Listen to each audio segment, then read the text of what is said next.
Welcome back pregnancy series 4 ರೀ. ನೋಡಿದ್ರಲ್ರಿ ಹಿಂದಿನ ವಿಡಿಯೋದಾಗ ಅದೇ ನನಗೆ ಡಾಕ್ಟರ್ ಬರೆದು ಕೊಡ್ತಾರೆ ರೀ ಆಪ್ರೇಷನ್ ಸಂಬಂಧ. ನಾನು ಆ ಕಡೆ ಬಿಜಾಪುರ ಕಡೆನೇ ಬರೆದು ಕೊಡ್ರಿ ನಾನು ಬರೆದು ಕೊಟ್ಟರಿ. ಅದು ಹೆಂಗೆ ಪ್ರೊಸೀಜರ್ ಹೆಂಗೈತಿ ಅಂತದೆಲ್ಲ ಕೇಳೋಣ. ಸ್ವಲ್ಪ ಯಾಕೋ ಭಾಳ ಅಂಜಿಕೆನೇ ಬಂತು ರೀ. ಫುಲ್ ಭಾಳ ಧೈರ್ಯನೇ ಇರ್ಲಾರ್ದಂಗೆ ಆಯ್ತು ರೀ. ಆದರೂ ಏನೇ ಆಗಲಿ ನಾವು ಧೈರ್ಯಲಿಂತ್ರ ಇದ್ವಿ ಅಂದರೆ ಎಲ್ಲನೂ ಇದಾಗುತ್ತಂತ್ರಿ. ಅದಕ್ಕೆ ಹಾಗೆ ಮತ್ತು ಆಪ್ರೇಷನ್ ಥಿಯೇಟ್ರಿಗೆ ಹೋಗಿಲ್ಲ. ಆಪ್ರೇಷನ್ ಆಯಿತು. ಇನ್ನು ಆಪ್ರೇಷನ್ ಆಗಲ್ಲ ಮತ್ತು ನೆಕ್ಸ್ಟ್ ನಿಮಗೆ ಮೆಡಿಸನ್ ಕೊಡ್ತಾರೆ ರೀ. 1 ತಿಂಗಳು ಮೆಡಿಸನ್ ಕೊಡ್ತಾರೆ ಅಂತ ಹೇಳಿದ್ರಿ ಡಾಕ್ಟರ್.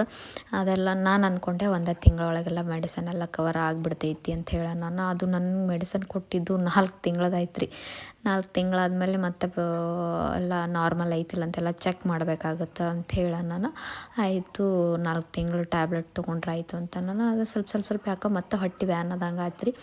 ಆಮೇಲೆ ಮತ್ತೆ ಹೋಗಿ ಸ್ಕ್ಯಾನ್ ಅದು ಮಾಡಿಸಿದೆಲ್ಲ ನಾರ್ಮಲ್ ಐತ್ರಿ. ಅದನ್ನೆಲ್ಲ ಆಪ್ರೇಷನ್ ಆಗಿತ್ತಲ್ಲ, ಹಾಗಾಗಿ ಸ್ವಲ್ಪ ಭಾಳ ಕೇರ್ಫುಲ್ಲಾಗಿರಬೇಕು. ಒಂದು 3 ತಿಂಗಳಾದರೂ ರೆಸ್ಟ್ ಮಾಡಬೇಕು ಕರೆಕ್ಟಾಗಿ. ಜಾಸ್ತಿ ಓಡಾಡಬಾರ್ದು, ಎಲ್ಲಿ ಸ್ಟ್ರೆಸ್ ತೊಗೋಬಾರ್ದು, ಹಂಗೆ ಹಿಂಗೆ ಅಂದ್ರಿ.